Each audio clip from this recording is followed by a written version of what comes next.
Hello there, my name's Card, and this will be my fourth attempt at live streaming. Today I've got a few things I want to talk about, a few notes prepared on my teleprompter. I don't want to have to go on for longer than I need to, but I do have a decently sized list of things I want to get through. Hopefully I'll try and keep this around maybe half an hour long, ideally. Firstly, I'll briefly get into why I haven't uploaded anything for a while now, for the benefit of anyone who doesn't know.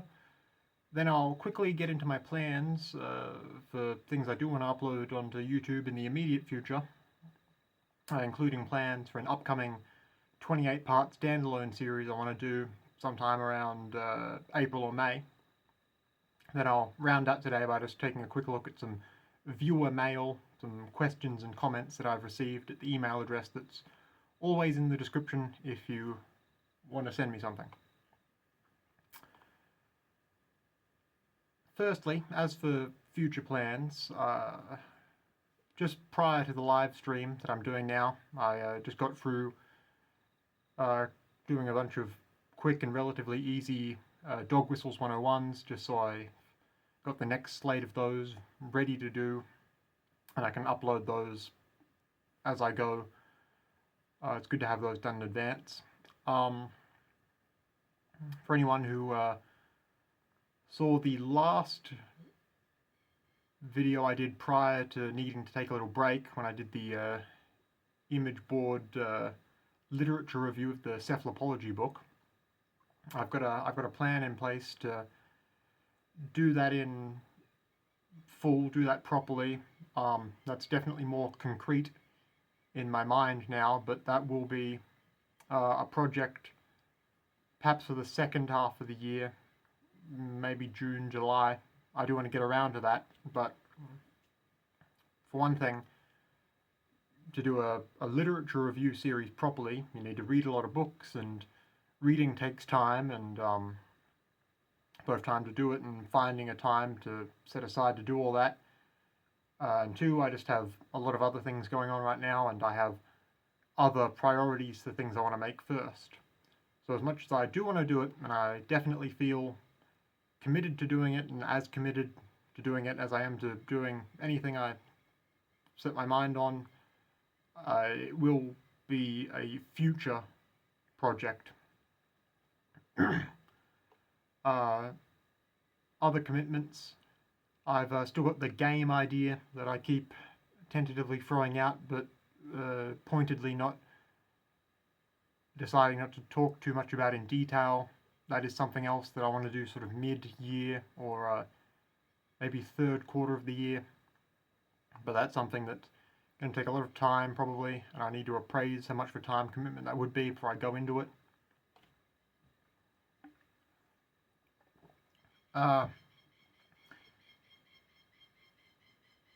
At the moment right now, I've always got a big sort of back catalogue of ideas for video essays I want to get through. Some that were supposed to be sort of more timely and relevant, responding to things that have happened online that I felt like I had a novel take for, and some other ideas that are just sort of evergreen ideas I keep in my back pocket that I always want to sit down and do, but just have done other things instead of first. But I want to get around to those, but at the moment, the way sort of my month is shaping up, I likely won't have a great deal of time for that, but I will likely release a few more like video essay type videos in the relatively near future. Suppose the way it'll shape up, I'll probably release maybe half a dozen more video essay type videos of one sort or another in the semi-near future, as well as interspersing those with the dog whistles 101s that I've got in the can now, and I just need to edit and throw together, and I can do all that post-production stuff before they get uploaded. Then after that, I've got plans for this 28-part series I made a community post alluding to.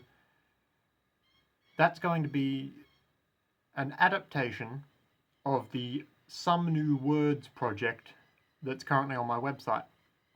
And It's just going to be 28 videos in a row, most likely one a day for 28 days. And this is definitely going to be a really niche project. And it's a creative project, and that's perfectly okay. I always think of, you know, YouTube as a platform, as a creative outlet. It's my first and foremost way of coming into things is that, you know, I just make what I want to make, and I don't believe in, you know, chasing a career or numerical success. It's just this Some New Words project that I'm going to be adapting from the sort of write-up that's currently on my website. I just want to make that into a video series. That's something I wanted to do for a long while, and I'm finally deciding to commit to finding the time now-ish.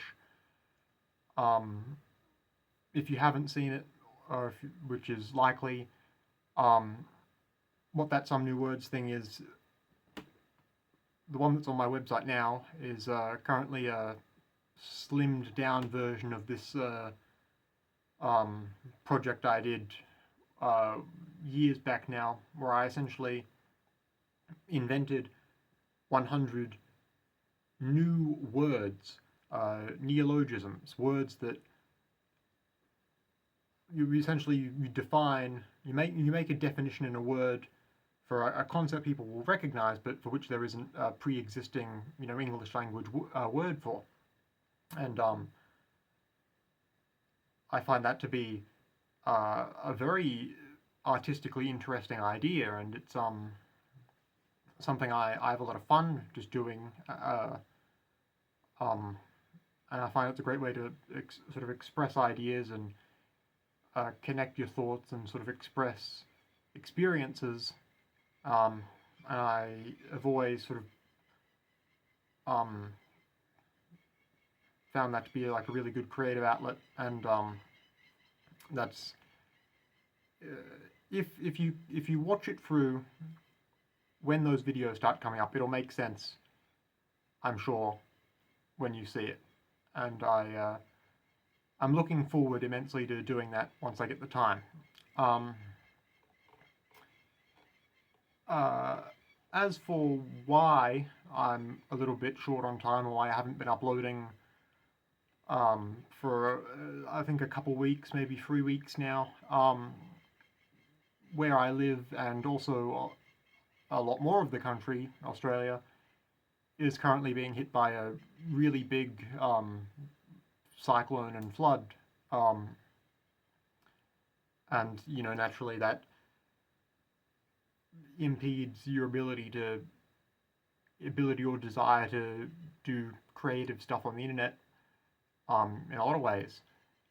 You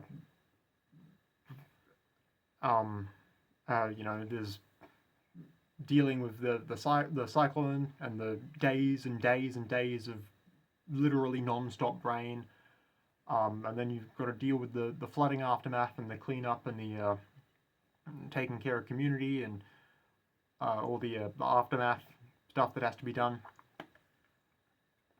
in the wake of it. And that's sort of taken a bit of my time, and will continue to take, you know, the majority of my time not doing like work commitments for the rest of the month. So that's why my YouTube online output will definitely slow down for at least all of March, most likely.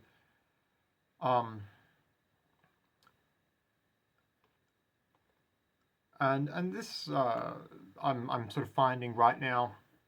I'm finding like this right now is like the first hour where it hasn't been raining to some degree for at least a week. It's been 6 days of like heavy rain, rain all day, you know, and then finally most of today it's been a light rain. But even just a continuous light rain on top of, you know, 6 days of heavy rain, it's, you know, ground is thoroughly soaked. There's a lot of the surrounding areas under like feet or if not meters of water. It's just filled up all the low-lying areas. Ground's too sodden to take on any more. Rivers are full and overfull. They get overfull. They burst their banks and erode out, and then the eroded section fills up. And I'm just sort of finding a small gap where it's finally let up to be able to just record for maybe half an hour, where there isn't the sound of rain on the roof constantly. But apologies if it does start raining later in the live stream. If it does, I'll likely pack up real sharpish.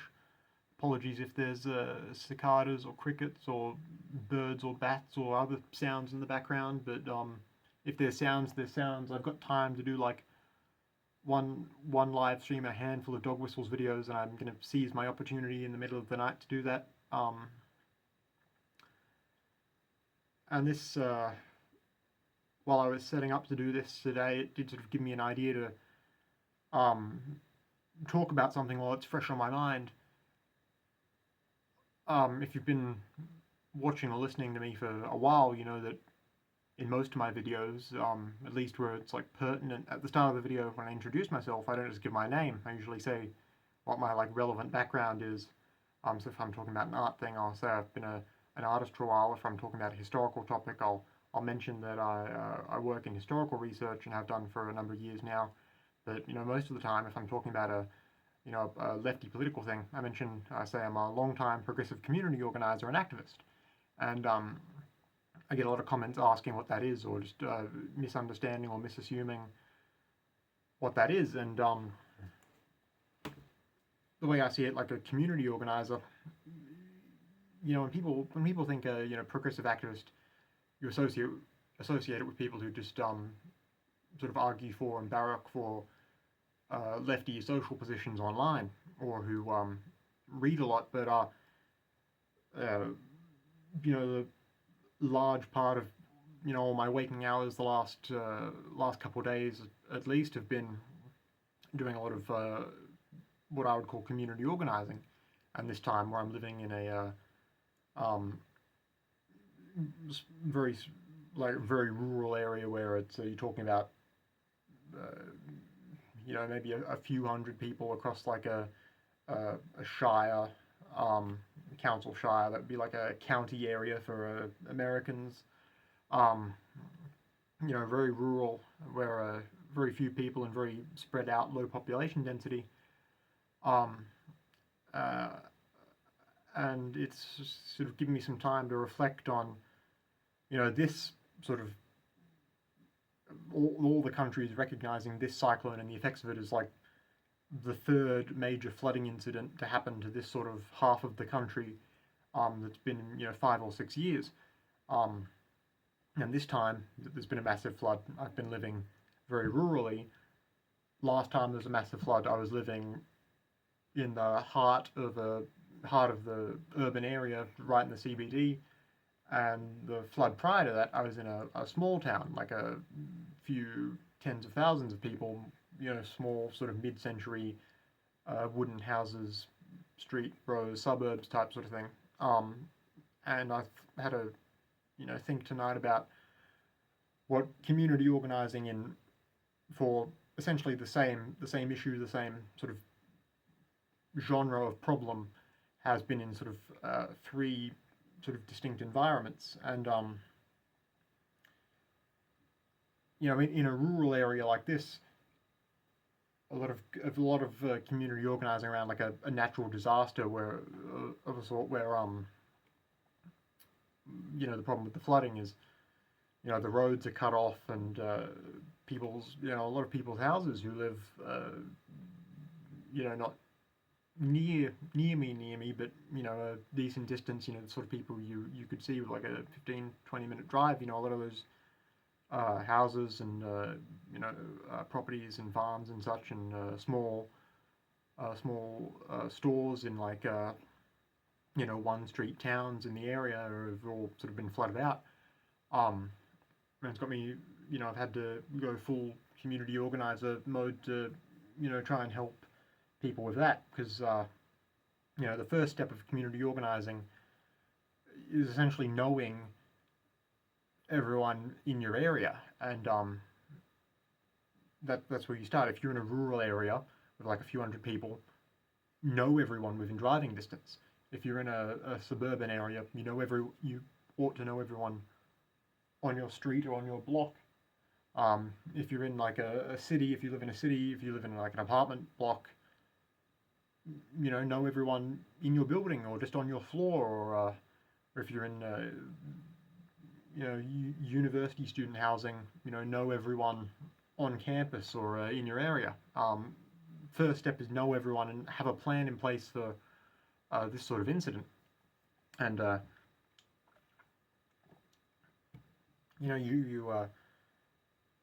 because you essentially know what the problem is, everyone affected. I don't, in a rural area like this where a lot of people are, a lot of people are reliant on, getting around, short 10-15 minute drives to get, groceries or, medication from a chemist, weekly or fortnightly. That's going to be a problem when the roadways are blocked. A lot of people who just, if their houses are flooded out really badly, they're going to need essentially emergency relocation.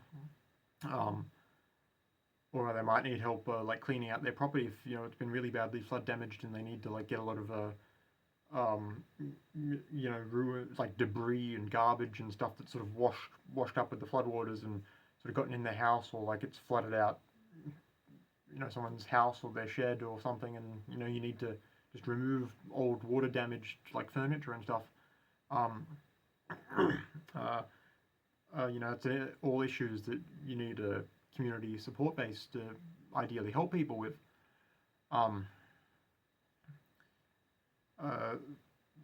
Thinking about how you begin to sort of organize in your community, and what I mean by that is you essentially need to like know everyone in your area, and ideally long before any sort of natural disaster or big problem like this hits you, know everyone, you have a plan in place, and you make friends, you build community, and you get an idea in place of how everyone can help everyone else, or who's available to help with what, and what resources are available in the community to help one another in that sort of situation, be it a flood or a bushfire is the other one that can happen around here. Depending on where you live, you might get big storms, or tornadoes, or earthquakes or whatever, depending on where you are, what sort of part of the world. Geography defines what happens where. Some places, if you're not on the tectonic plates, you don't get earthquakes. If you're not near dry bushland, you won't get bushfires. But you know what I mean. You know what issues your area might face, and what issues it has faced in the recent past, and you're likely to in the near future, and what happened last time, and what were the effects, and how can you minimize the damage that could cause. So essentially, you should know everyone in your local area. Like, for example, around here, a lot of boomers live out in these, small rural towns.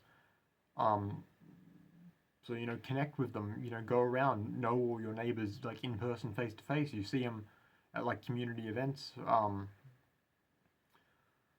or use something like, I don't use Facebook, for instance, for, like, personal use, but, like, just have it, if all the boomers in your area, if that's who lives where you are, use whatever social media platform you're on to just have a way to contact everyone, or just make sure you have everyone's like phone number written down somewhere or already in your phone.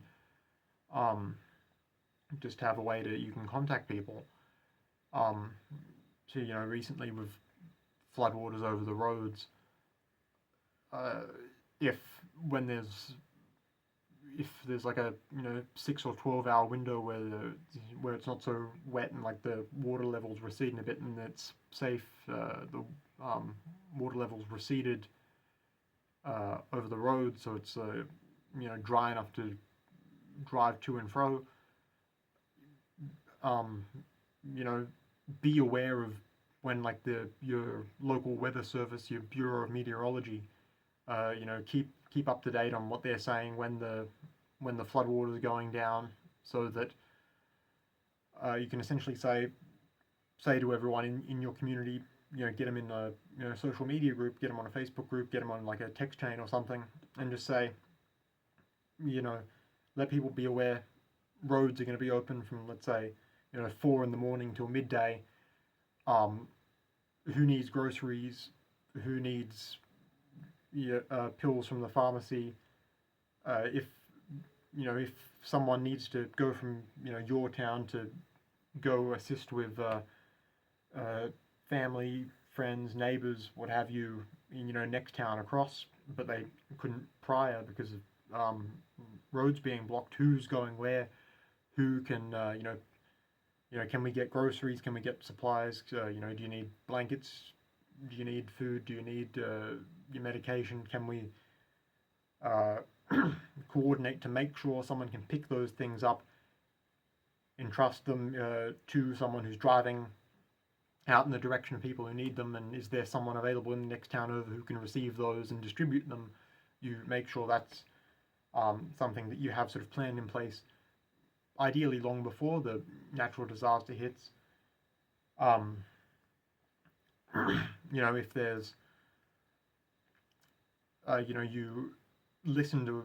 you get feedback from everyone on your social media group, people alerting, people being like the eyes and the ears of the community and all contributing to a sort of public place to post that information. So if someone says, I just saw the dam over at so and so's farm break, and now there's water coming across the field really rapidly, you should prepare or move out of the area if you can, or if you haven't already, you should do that. Or if someone notices there's like a tree, trees get blown down across the road. So if the weather allows for it, if it's relatively light out, you get on your social media group and you say, are there any able-bodied persons who are able to come out to this road between here and there in the next couple hours, get the timber saws out of your shed, we'll cut this tree trunk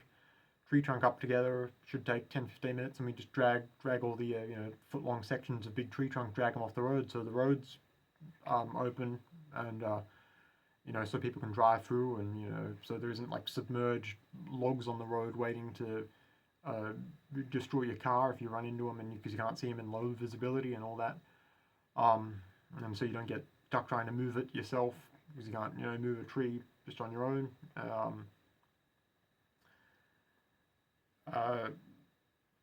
If the roads are closed, in like a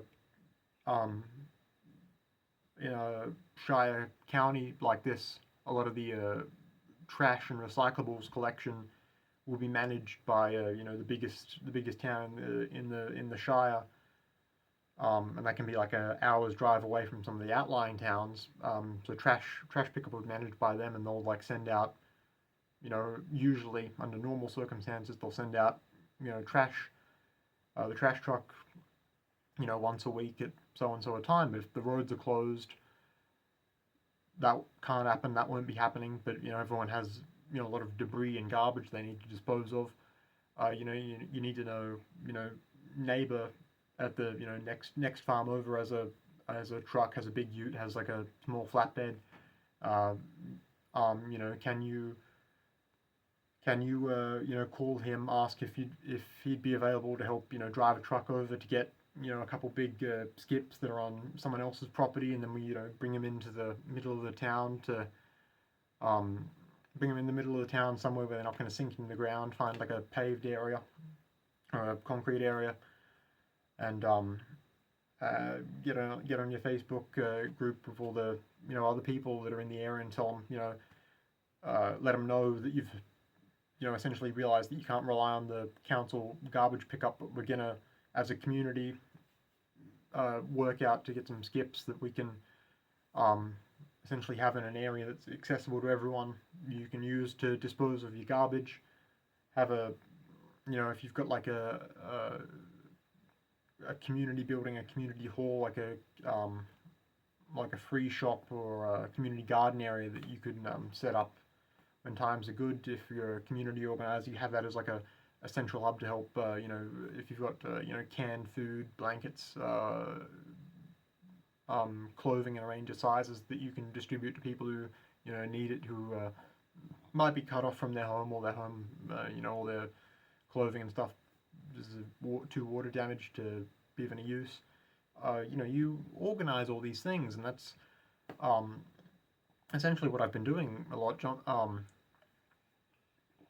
Thankfully, I'm in a situation where, for my actual work job, I don't have to go into an office. I do a lot of that remotely, so I've been putting that on the back burner so I can essentially be scrambling around, just making sure everyone, the few hundred people in my general community area are all right. And that's what I see as a large part of community organizing. And you do that, you do that sort of thing. You make sure you're on good, friendly terms with everyone in the area. You make sure everyone knows one another, and that's what I see a lot of community organizing as being at its core. It's not just this online stuff. That's an added bonus, a luxury if you have the time and the effort and you want to do it. And some people think progressive community organizer means like you run protests or rallies or whatever, and that can be a component of it under certain circumstances, or if there's a salient political issue you're organizing around. But a lot of what I mean by progressive community organizer and activist, the community organizer part is essentially making sure the people, the closest to 100 or so people near you don't go,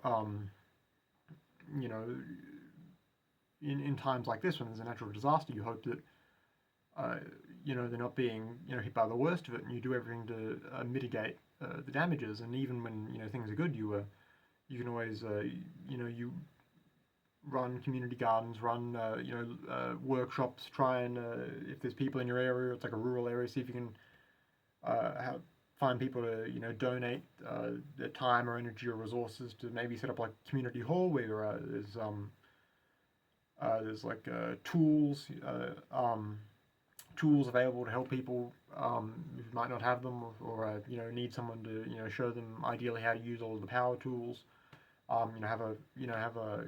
call them men's sheds in Australia a lot of the time. You'll see them as sort of, half social club, half a sort of rural resource deposit, but you sort of run those and try and make them available to all the community. Try and run, make, like a free shop. The general idea is a classic thing a lot of anarchists will do. You essentially, build a structure that has a bunch of clothing that people can take from when they, if they need it. If they need, new clothing. Rural areas like this are often financially pretty disadvantaged, so a lot of the local school uniforms, hand-me-down stuff. If you've had a kid go through the school system and they've graduated, or they're just getting bigger and they move up sizes, you take in those old school uniforms from families that don't need them anymore.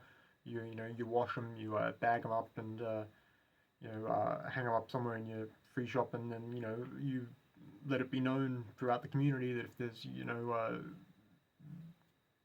other families have a kid that are like entering school, or their kids growing up and now it doesn't fit their uniform, you make sure you have new ones, new secondhand ones available at the free shop. You see if you can get some long life, non-perishable, undented canned food. You can see if you can essentially do like a standby community food and can drive.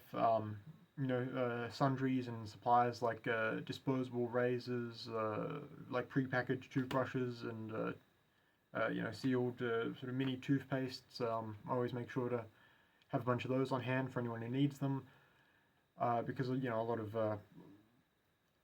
of things like that can be an hour or more's drive away under good circumstances, and assuming people have the time, can afford the petrol to drive to like the next major town when you're in a rural area like this. You know, get people in the community if they have like old books that are in decent enough condition. Essentially, just have like a free lending library. You can run this all yourself. Get people from the community on board and make it. Don't just run it like as your own thing. Don't try and sort of monopolize the space just because you're you'll often be the one spearheading this sort of thing on your own or in a small group. But try and make it known that it's available to the community and let the community be know that they're sort of welcome and encouraged to embrace that sort of community sort of space and sort of show them that it can be rewarding and enjoyable and very fulfilling and very helpful to sort of have a space like that and get involved themselves and that's what I see as a lot of the community organizing. I could do a full-length sort of proper sort of more focused and planned talk about this at some point if there was interest for it. But I see that as being what I mean by community organizer. Exactly what that'll look like will be different. I'm living now in a rural area, and that's sort of what it looks like when I've lived in more suburban areas. It's look like a different thing. It's different scale, different sort of exactly how you do it because in a rural area there's less people to know, and you've got a lot more freedom to like essentially just erect a big building wherever you want. And no one will get mad at you, but you can't really do that in suburban or urban areas so much. But so in those sorts of more urban areas, you'd be looking for a sort of an empty spot. You can try and find someone amenable to hosting that sort of space regularly or semi-permanently, or repurposing old community halls and see if there's places nearby where you live that'll sort of let you use it for free if you're committed to essentially revitalizing it.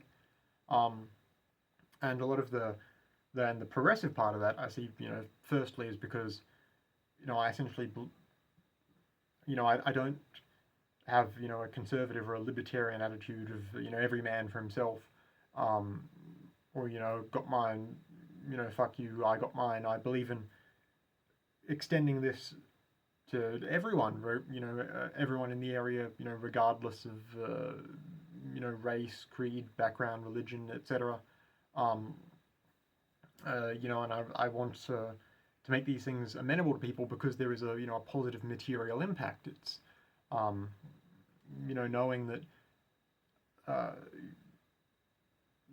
just knowing that if you do that, if you put like a week's worth of effort into sort of going around town finding these resources, you can make sure everyone has not ratty clothes and everyone has access to basic amenities, toothbrush, toothpaste, just like stuff that honestly in a lot of disadvantaged areas in like rural Australia here, sometimes not everyone in the community has that, and I see that as very important. You're making a difference. It's not just for the sake of performatively making a difference. You are like materially improving conditions. And the other thing I stress is that essentially like local government, local council, the powers that be aren't providing these things. And in a way, if you do this for a community and you sort of show the community how to do it themselves, they come to realize that it's actually really simple, even for just a couple of dedicated people in a small town to make a big impact. And yet somehow the federal, local, state government all aren't doing it, even though the problems are obvious and the solutions are equally obvious. And I try to impress upon people, ideally, it wouldn't. I don't want to do this for like my own glory. in an ideal world, I would want everyone to be capable of having this attitude towards addressing problems and trying to help the community where they see it. And I don't seek to make myself a leader, because I don't believe in like hierarchical leadership, and I don't want to implicitly make demands of anyone. I don't want to order people around. I just sort of want to suggest good ideas and do a positive example.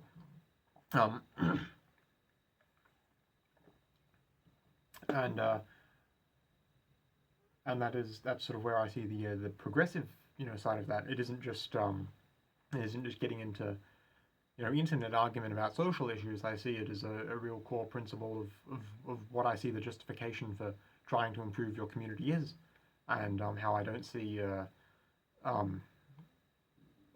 there as being like an outgroup of race or gender or religion or family or anything like that. I don't see like a sort of in-group out-group distinction in the way a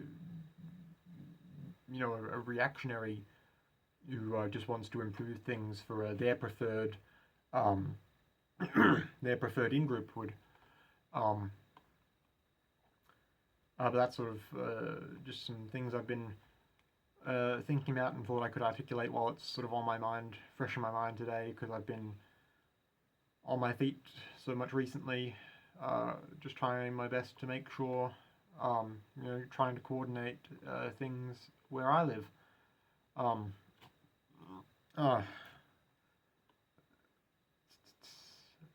One moment.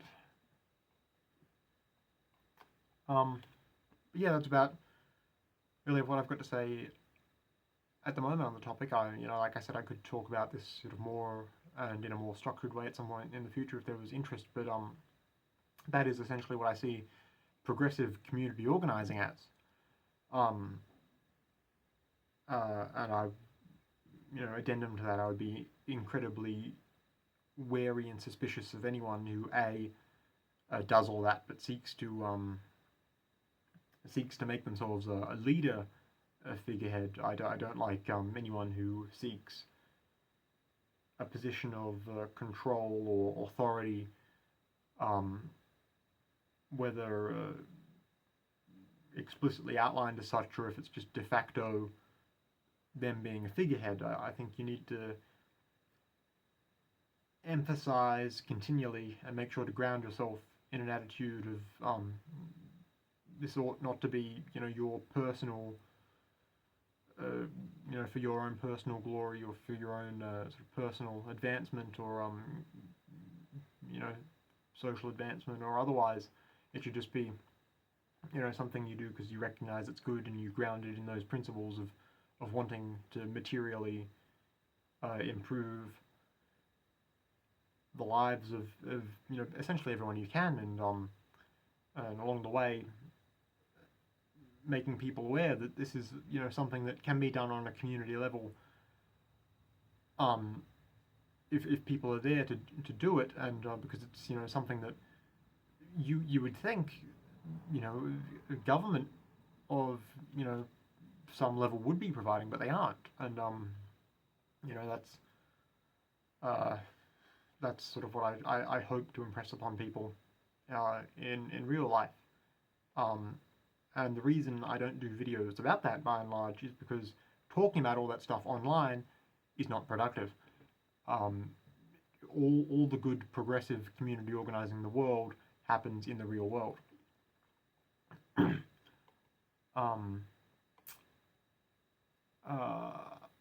I'm getting close to 40 minutes now, which is a bit longer than I thought it would be, but I've got a few sort of reader questions and comments here. I might as well address just to get them out of the back catalogue. But first, one other thing I just wanted to ask anyone who's stuck with me this far into the live stream and who is so interested in hearing what I have to say that they listen to the live streams at all. I have a question that I'm hoping someone can explain this to me. I've not uploaded this month, essentially. By the time I upload the recording of this live stream, I'll probably have put up one of the dog whistles videos. By the time I, do the recording and uploading of this live stream's recording, but this month I haven't uploaded.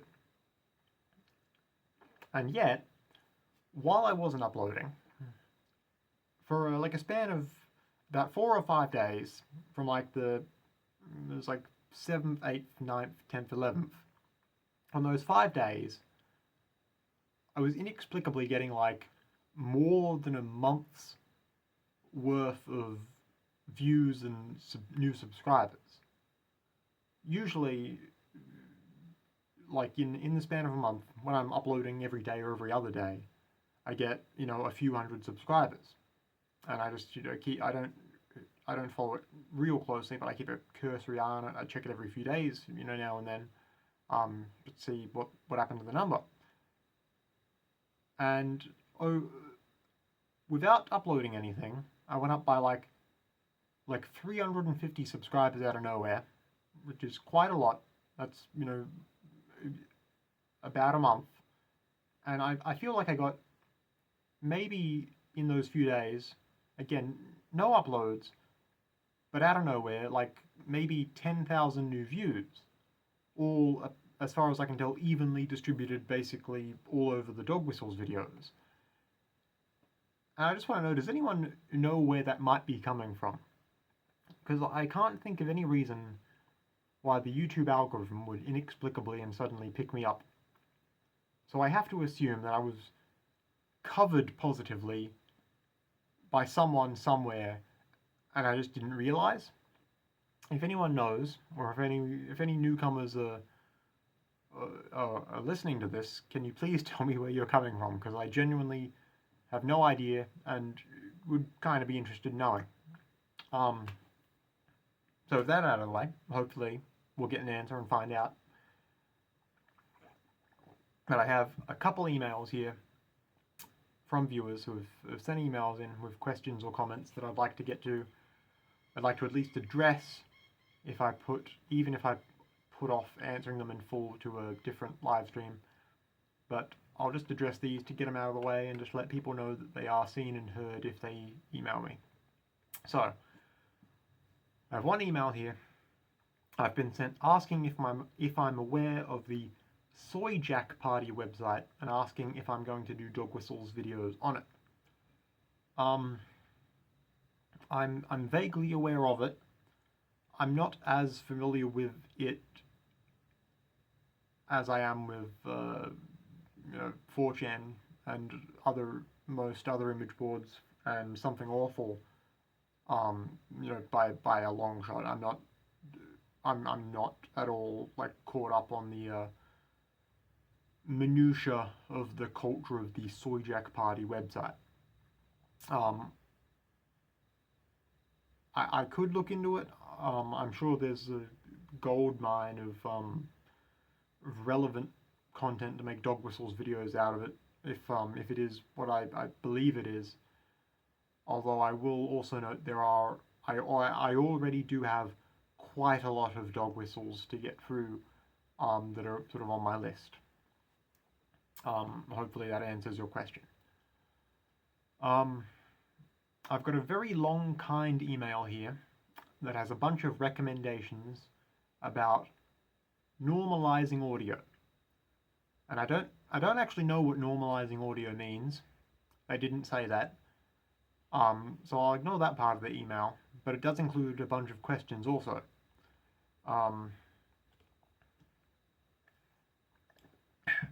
Number 1.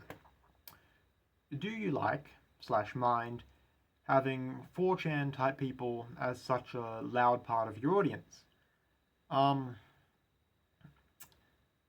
My answer to that would be, it might just be in some ways unavoidable, because there are 4chan brained people who just want to hear about their memes, who will always flock to spam out the comment section. can't really do anything about that, so I really have a strong opinion.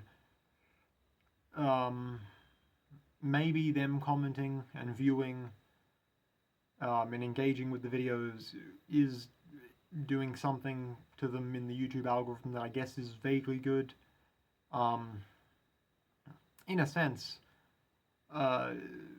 maybe having all those people just always repeat whatever the dog whistle is in the comment section, if anything, just reifies the fact I'm right about the dog whistle. It testifies to the fact that I am in fact right about whatever the topic of the video is. Since I usually see them spamming under the dog whistles 101s.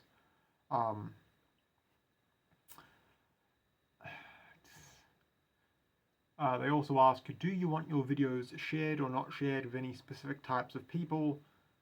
You seem very intentional about how you approach making content, otherwise I wouldn't ask. I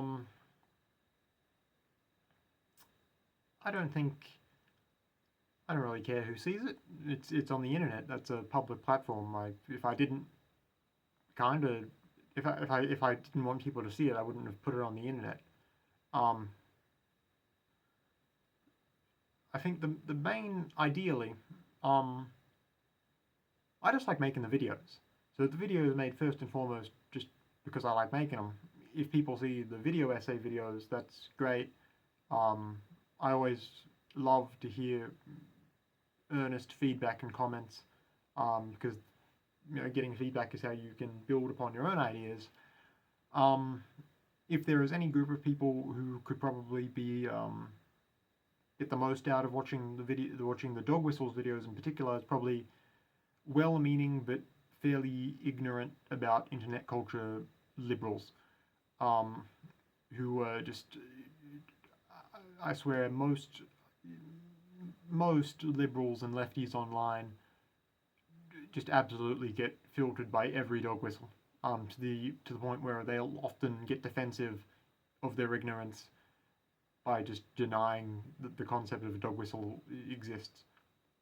And this email's final question is The Simpsons Hit and Run newspaper Easter egg real? That is they're asking about the contents of a video I did a little while back that I'm very happy with, called something like the obscure, obscene Easter egg in a Simpsons game.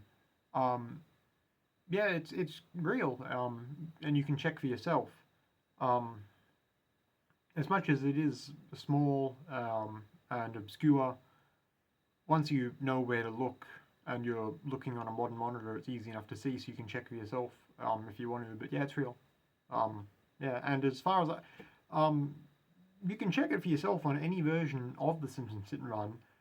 I'm just shocked that I appear to be the first person online to have catalogued it, is all. But it is what it is. I got a bunch of emails recommending books once I did that video talking about the last literature review and announcing my plans to possibly do more of those. I'll just say, just as a blanket response to all of them, thank you for the recommendations, and the people who just sent PDFs and EPUBs straight to my email. It's appreciated. Thank you for that.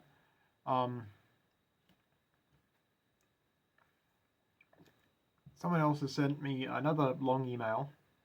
This came in after one of the most recent Dog Whistles 101s I did on the tree is thirsty phrase. The relevant part of this reads, I watched your video about this dog whistle. I've been in far-right circles since 2018.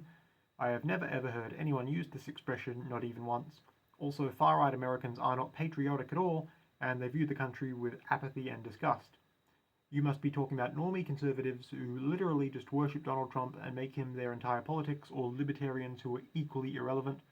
On the far right, patriotic nostalgia only exists in Europe, South Africa and Australia, and there it's in an ethnic sense, not a civic nationalist sense. Far right is stuff like Keith Woods, Academic Agent, Jay Burden, The Alternative Hypothesis, Greg Johnson, etc. Pre-internet was old-school white nationalism. Early internet was alt-right, which was a style of white nationalism that no longer exists. Dissident right is just the current prevailing style of nationalism. It's basically a more complicated set of ideas than just save the West. It's very technical, eclectic, and experimental, Bronze Age pervert, dirtbag left stuff, NRX, paganism versus Christianity, etc. I originally had all of that copied into my teleprompter notes because I thought this was going to be a short live stream and I would pad out the end of it by giving my preliminary thoughts on that. But I'll just very quickly do this now, and I'll give a full response to this in a future live stream. Apologies to push that off. This person who has been in far right circles but was kind enough to send a very polite disagreeing email, I will respond to next stream, whenever that is. I think the impetus for them sending me this is because in that last Dog Whistles video, which they mentioned the tree is thirsty, the Thomas Jefferson quote, alluding to that. I mentioned that I said that a lot of far right types like to appropriate a lot of ultra patriotic American sort of Revolutionary War aesthetics, like the Gadsden flag and the pine tree flag and the flag that's got the cannon on it that says "Come and take it" or whatever. You know, all those 18th century flags they like, and dressing up like the founding fathers. I should do like a structured video essay explaining I am aware that there is like definitely numerous lines of thinking on the right and among reactionaries about should you be patriotic, how patriotic should you be, what does that patriotism look like, or should you have a post-patriotic sort of reactionism that's like fuck the US, it was never good, or fuck the US, it has gotten bad, or etc. Like there's much like on the left, on the right there is, you know, a million different ways of expressing what are essentially just petty arguments about aesthetics. It's real online brain stuff. The left has the same problem to a degree. I think it's just a big side effect of politics being a very online thing for a lot of people. In real world political organizing, even when you're talking about overtly political stuff and organizing and doing that sort of protest and campaigning and policy adjacent pushing for stuff, even in those most sort of overtly political organizing spaces, in the real world, actually no one is having minor disagreements over like dead-end 20th century minutia points of ideology. I'll get into that in full in a future live stream. As it is, this is pushing 55 minutes by the looks of it at the moment, so I will wrap up here. I will say thank you to anyone who listens to me, who continues to listen to me, and has listened to this live stream in particular, or the recording of it that'll go up in a day or two. Thank you for being with me. Thank you for all the people who sent questions in and who sent literature in and who continue to be productive and polite in the comment sections. I will leave you with that now. I'll just leave by saying goodbye, and I hope you have a lovely day, and especially if you're also in Australia, I hope you're making it through the awful weather that's hit the strip of coastline where 99% of the people live. Take care. Stay safe.